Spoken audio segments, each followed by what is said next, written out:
Bismillahirrahmanirrahim. Assalamu alaikum. Our today's topic is survey research. Researchers are often interested in the opinion of a large group of people about a particular topic or issue. They ask a number of questions, all related to the issue, to find answers. For example, imagine that the chairperson of counseling department at a state university is interested in determining how students who are seeking a master's degree feel about the program. She decided to conduct a survey to find out. She selected a sample of 50 students from among those currently enrolled in the master's degree program and construct questions designed to elicit their attitudes toward the program. He administered the question to each of the 50 students in the sample in face-to-face interviews over a 2-week period. The responses given by each student in the sample are coded into standardized categories for the purpose of analysis, and these standardized records are often then analyzed to provide descriptions of the students in the sample. The chairperson draws some conclusions about the opinions of the sample, which he then generalizes to the population from which the sample was selected.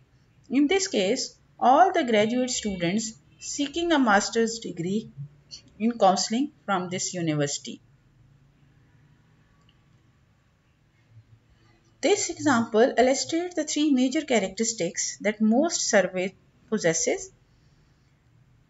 First, information is collected from a group of people in order to describe some aspects or characteristics such as abilities, opinions, attitudes, beliefs, and knowledge of the population which that group is a part.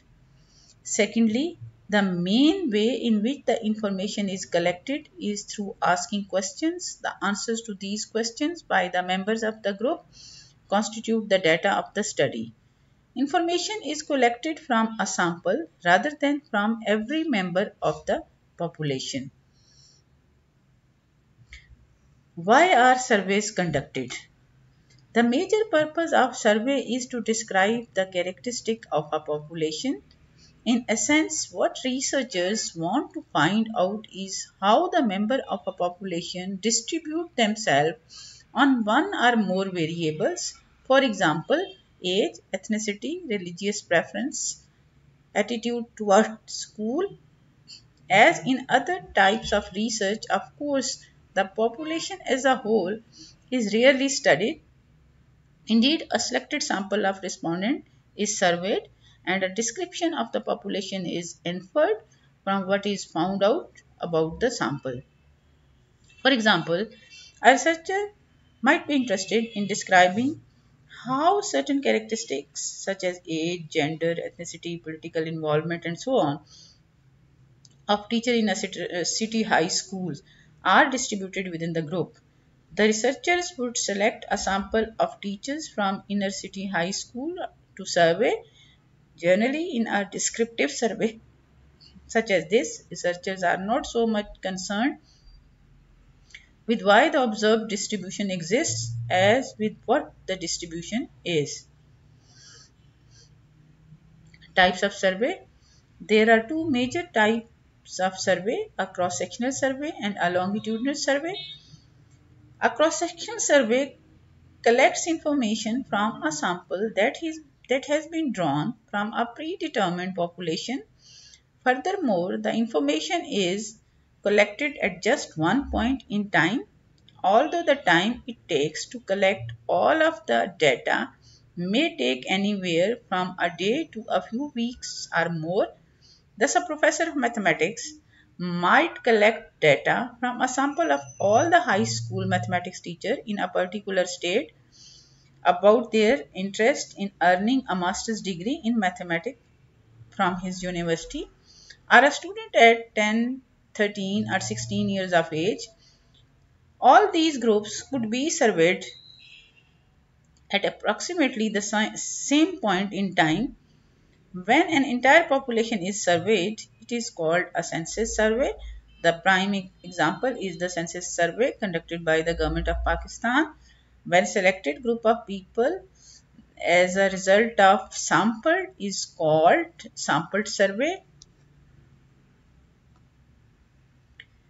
Longitudinal survey, on the other hand, collected information at different points in time in order to study changes over time. In a longitudinal survey study, data are collected at two or more times.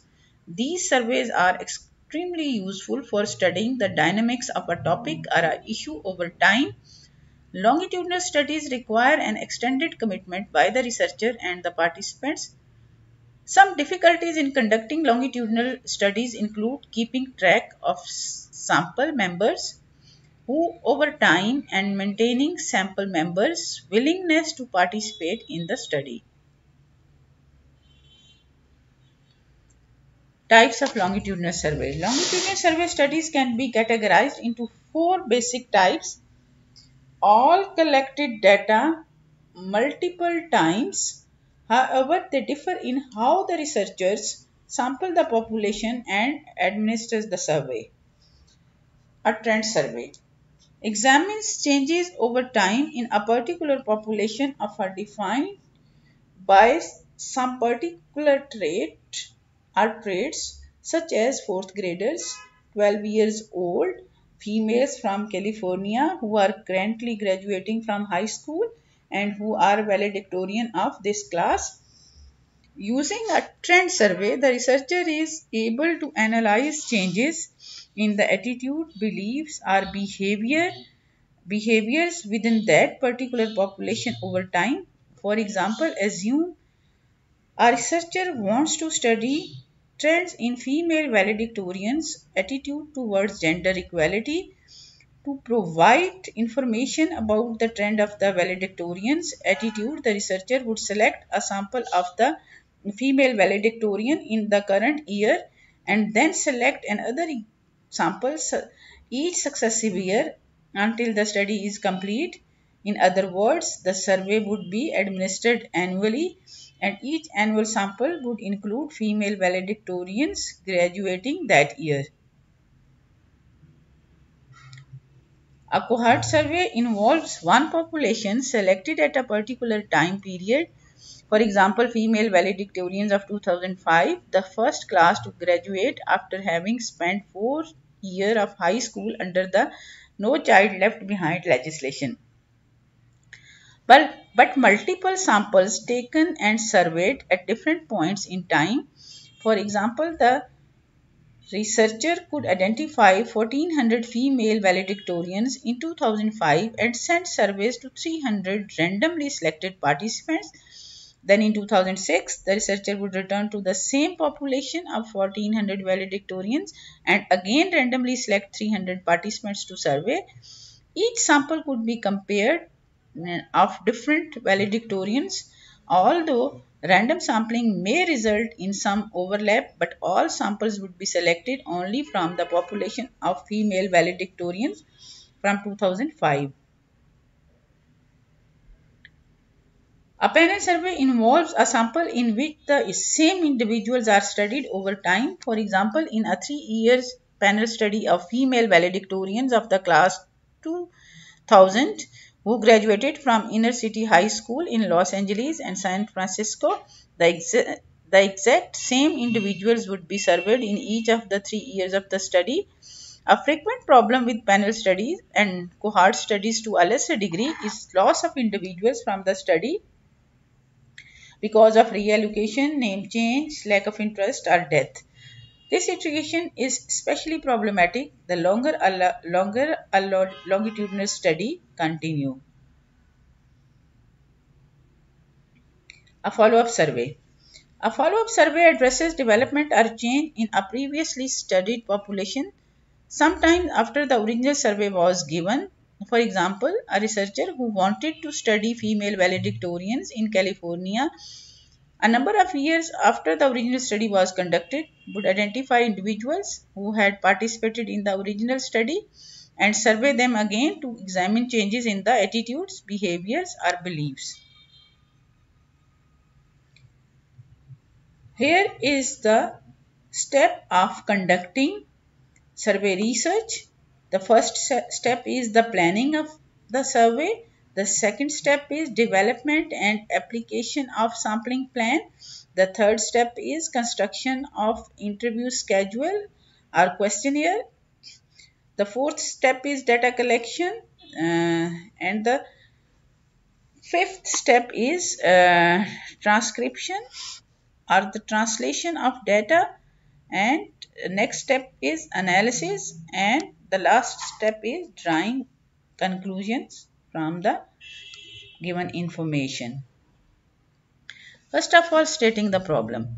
The problem or a topic studied and the content of the questionnaire must be of sufficient significance both to motivate potential respondents to respond and to justify the research effort in the first place.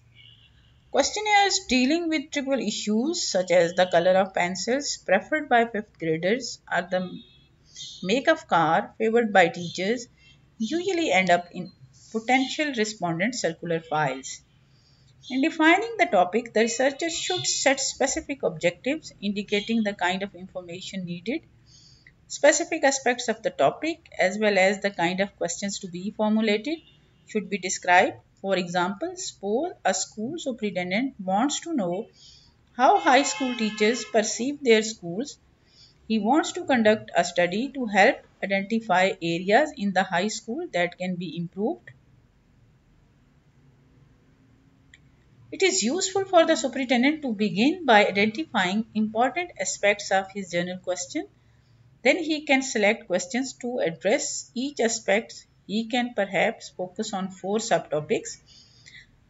Number one, respondents' demographic, to compare the perception of male and females, experience and new teachers and teacher in different departments. Number two, teachers' perception of the quality of teaching. Number three, teachers' perception of available educational resources. And number four, teachers' perception of the school curriculum. Breaking the general topic into a few main areas help to focus the survey and aid decision making in succeeding steps in the research sequence. Next step is developing a questionnaire. Development of a valid questionnaire requires both skill and time. As a general guideline, a questionnaire should be attractive, brief, and easy to respond. Constructing a survey question is an art. Numerous decisions must be made about the content of questions, their wording, format, and sequencing, all of which can have important consequences for the survey responses. Here are a few guidelines for item constructions.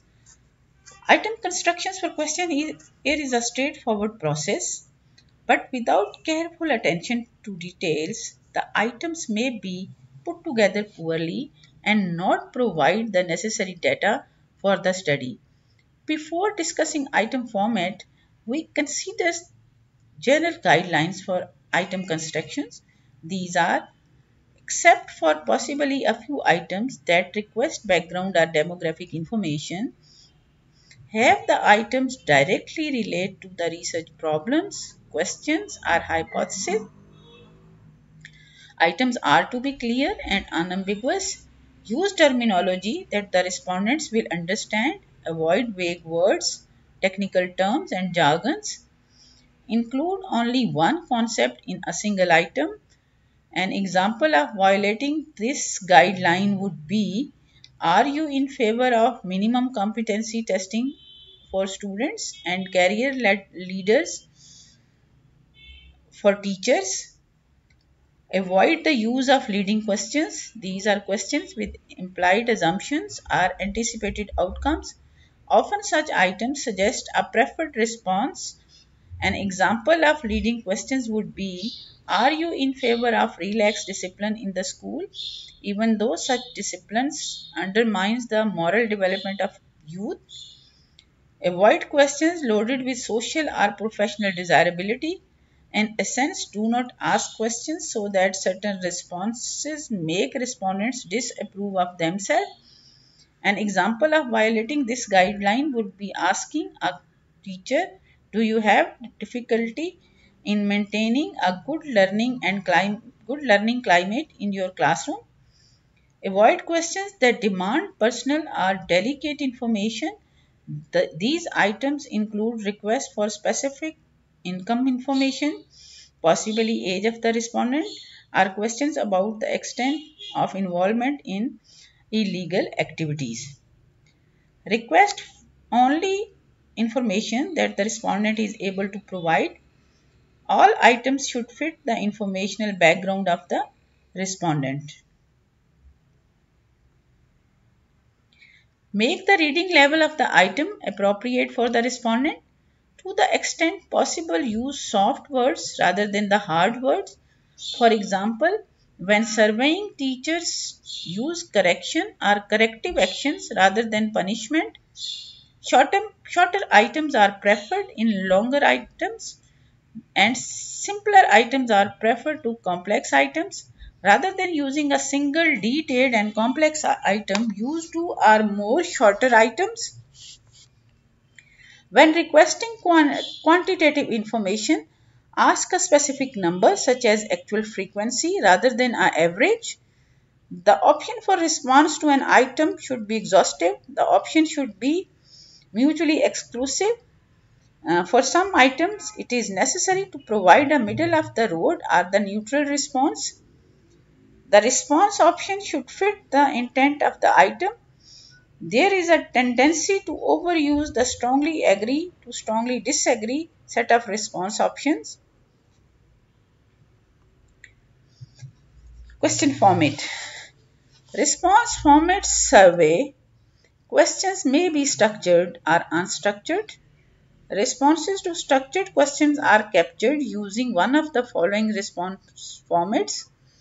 Dichotomous response, where respondents are asked to select one of the two possible choices, such as true, false, yes, no, or agree, disagree. An example of such a question is, do you think that the death penalty is justified under some circumstances? Circle 1, yes or no. Nominal response, where respondents are presented with more than two unordered options, such as what is your industry of employment, such as manufacturing, consumer services, retails, education, healthcare, tourism, hospitality, etc. Ordinal response, where respondents have more than two ordered options, such as what is your highest level of education, high school, college degree, or graduate studies. Interval level response, where respondents are presented with a 5-point or 7-point Likert scale, semantic differential scale, or Getman scale. Continuous response, where respondents enter a continuous ratio scale value with a meaningful 0 point, such as their age or tenure in a firm. These responses generally tend to be of the fill in the blank type. Evaluating the questionnaire. After construction, it should be evaluated on following points. Is the question clear and understandable? Is the question worded in a negative manner? Is the question ambiguous? Does the question have biased or value-laden words? Is the question double-barreled? Is the question too general? Is the question too detailed? Question sequencing. In general, questions should follow logically from one to the next.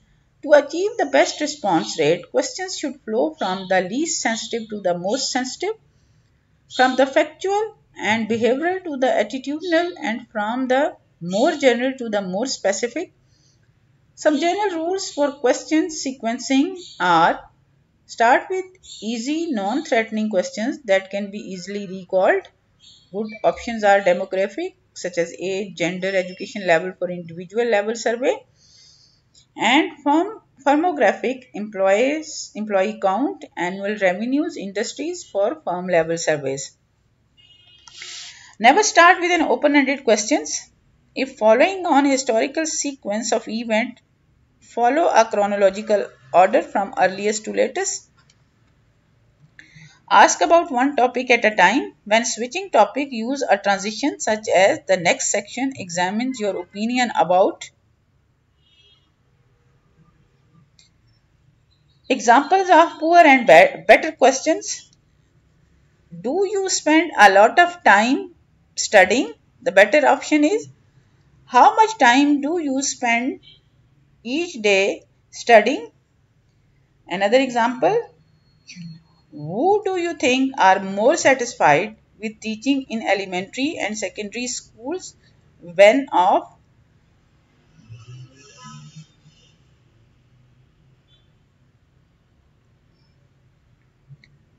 sorry, who do you think are more satisfied with teaching in elementary and secondary schools, men or women? This is the poor version. The better version is who you think are more satisfied with teaching in elementary schools, men or women.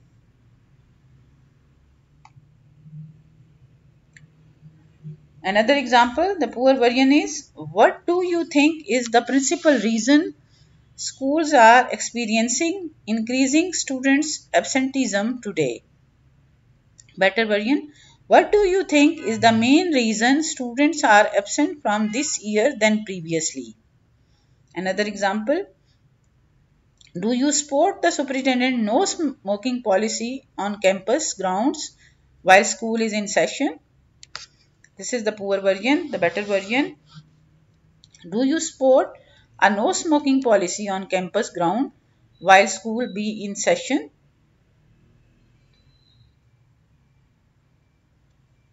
Here are some considerations for respondents which you have to be taken while constructing questionnaire. Don't unto your respondents what you wouldn't have them do unto you. Be attentive and appreciative of respondents' time, attention, trust, and confidentiality of personal information. Always practice the following strategies for all survey research. People time is valuable. Be respectful of their time. Keep your survey as short as possible and limit it to what is absolutely necessary. Respondents do not like spending more than 10 to 15 minutes on any survey, no matter how important it is. Longer survey tend to dramatically lower response rate. Always assure respondents about the confidentiality of their responses and how you will use their data, for example, for academic research, and how the results will be reported, usually in the aggregate. For organizational survey, assure respondent that you will send them a copy of the final results and make sure that you follow up with your promise. Thanks your respondents for their participation in your study. Finally, always pretest your questionnaire, at least using a convenience sample before administering it to respondents in a field setting. Pilot testing of the questionnaire. Before distributing the questionnaire to participants, try it out in a pilot study. Few things are more disconcerting and injurious to a survey than sending out a questionnaire only to discover that participants didn't understand the direction or many of the questions. Pilot testing the questionnaire provides information about deficiencies and suggestions for improvement. Having 3 or 4 individuals complete the questionnaires will help identify problems. Choose individuals who are thoughtful, critical, and similar to the intended research participants. That is, if research participants are superintendents, then individuals critiquing the questionnaires should be also superintendents. Encourage your pilot test group to make comments and state suggestions concerning the survey directions, recording procedures, and specific items. They should note issues of both commission and omission. For example, if they feel that a certain important questions have been left out or that some existing topics are not relevant, they should note this. Having reviewers examine the completeness of the questionnaire is one way to determine its content validity. All feedbacks provided should be carefully studied and considered. The end product of the pilot test will be a revised instrument ready to mail to the already selected research participants. Preparing a cover letter. Every mailed and emailed questionnaires must be accompanied by a cover letter that explains what is being asked of the respondent and why. The cover letter should explain the purpose of the study, emphasizing its importance and significance, give the respondent a good reason for cooperating. The fact that you need the data for your thesis or dissertation is not a good reason. Good reasons relate to how the data will help the respondent and the field in general. If possible, the letter should state a commitment to share the results of the study when completed, include a mailing address, phone number, or email address where you can be reached in case potential respondents want to ask questions. Here is an example of cover letter. Structure of the covering letter. The purpose of the survey is stated in the first paragraph, and the respondent has been selected because of receiving AEL information, materials, products, and services. The recipient is informed as to what will be done with the information provided through the questionnaires. Confidentiality is assured. Each questionnaire has a 7-digit code number in the upper right hand corner. The purpose of this number is explained, and in the explanation it is clear that there will be a follow-up of non-respondents. The importance of response is mentioned in the second paragraph. A time estimate is given for completing the questionnaire. When such an estimate is given, it must be an accurate estimate. Underestimates of time annoy respondents when they realize completion of the question is taking a lot of longer than the estimate. A deadline is given for the return of the questionnaire, which is about 3 weeks from the mailing date. This deadline is arbitrary, but there should be enough time for recipients to complete the questionnaire, but not so much that they put it aside and forget about it. A return deadline should be specified in all cover letters.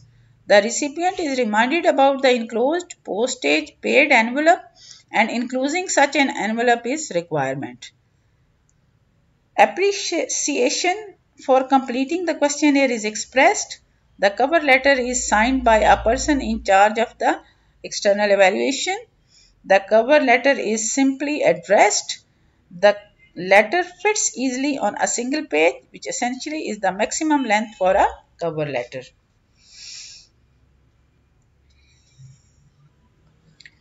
Administering the questionnaire. The first step is selecting participants. Survey participants should be selected using an appropriate sampling technique. Although simple random and stratified random samplings are most commonly used in survey research, cluster, systematic, and non-random samples are also used. In some rare cases, when the population is small, the entire group may make up the sample. The selected research participants must be able and willing to provide the desired information to the researcher. Individuals who possess the desired information but are not sufficiently interested or for whom the topic under study has little meaning are not likely to respond. It is sometimes worth the effort to do a preliminary check of a few potential respondents to determine their receptivity. The target population for the study is likely to be all high school teachers in the province. Such a group is a too large group to survey reasonably, so the participants must select from the accessible population. In this case, the likely accessible population is high school teachers from the school in a district. A sample, perhaps stratified by gender and department, can be randomly selected and asked to complete the questionnaire.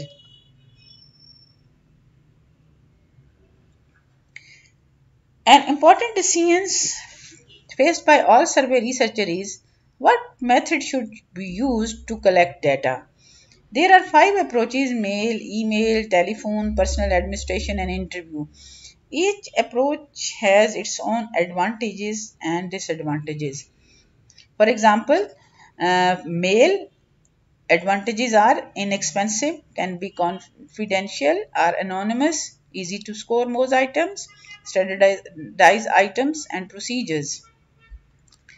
Disadvantages are response rate may be small, cannot probe, explain, or follow up items, limited to respondents who can read, possibility of response set.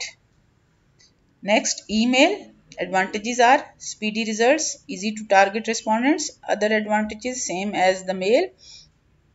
Disadvantages, not everyone has email. Possibility of multiple replies from single participants. Other disadvantages same as mail. Telephone, high response rates, quick data collection, can reach a range of location and respondents, require phone number list, difficult to get in depth data, administrators must be trained. Personal administration. Advantages, efficient when respondents are closely situated. Disadvantage, time consuming, administrators must be trained. Interview, can probe, follow up, and explain questions. Usually high rate return, may be recorded for later transcriptions and analysis. Flexibility of use. Disadvantages are time consuming for anonymity. Possible interviews has bias, complex scoring of unstructured items. Administrators must be trained. Non-response. In almost all surveys, some members of the sample will not respond. This is referred to as non-response. It may be due to a number of reasons, such as lack of interest in the topic being surveyed, forgetfulness, unwillingness to be surveyed, and so on. But it is a major problem that has been increasing in the recent years as more and more people seem, for whatever reason, to be unwilling to participate in surveys. Why is non-response a problem? The chief reason is that those who do not respond will very likely differ from the respondents on answers to the survey questions. Should this be the case, any conclusions drawn on the basis of the respondent's reply will be misleading and not a true indication of the views of the population from which the sample was drawn. Suggestions for increasing response. Administration of the questionnaire or interview schedule.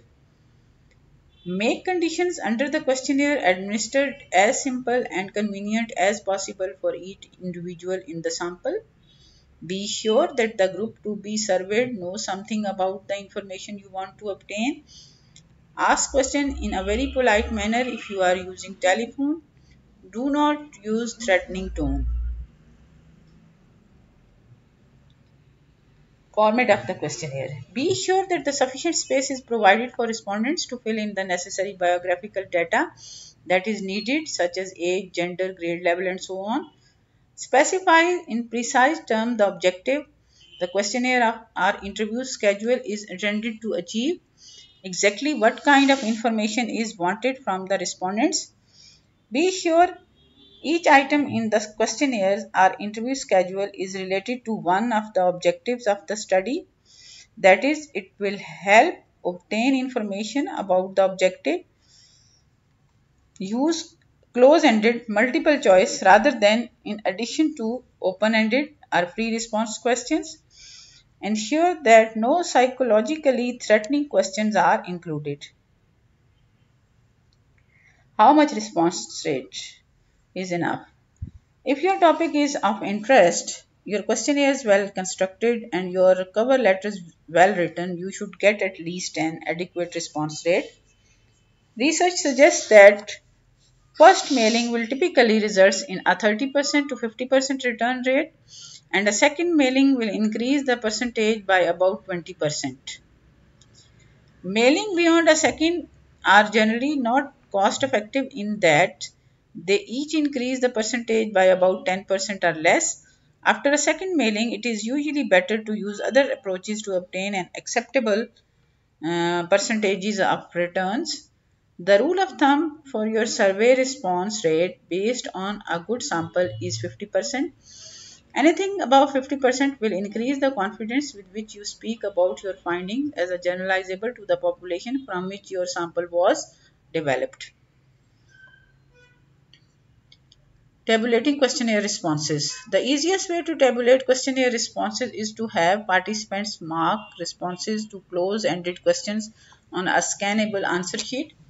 If scannable answer sheets are not an option, then each respondent answers will have to be entered on one by one into a computer spreadsheet, for example Excel or Lotus, or a statistical program such as SPSS or SAS. If you design a questionnaire that will be hand tabulated, make sure that the format is easy to follow and allows respondent to mark answer clearly so that you can enter data quickly without having to search information. Data analysis in survey research. After the answers to the survey questions have been recorded, there remains the final task of summarizing the responses in order to draw some conclusions from the results. The total size of the sample should be reported along with the overall percentage of returns. The percentage of the total sample responding for each item should then be reported. Finally, the percentage of the respondents who choose each alternative for each question should be given. For example, our reported results might be as follow. For item 26 regarding the approval of a no smoking policy while the school is in session, 80% indicated they were in favor of such a policy. 15% indicated they were not in favor and 5% said that they were neutrals. That is all about survey research. Thank you very much for your patience listening.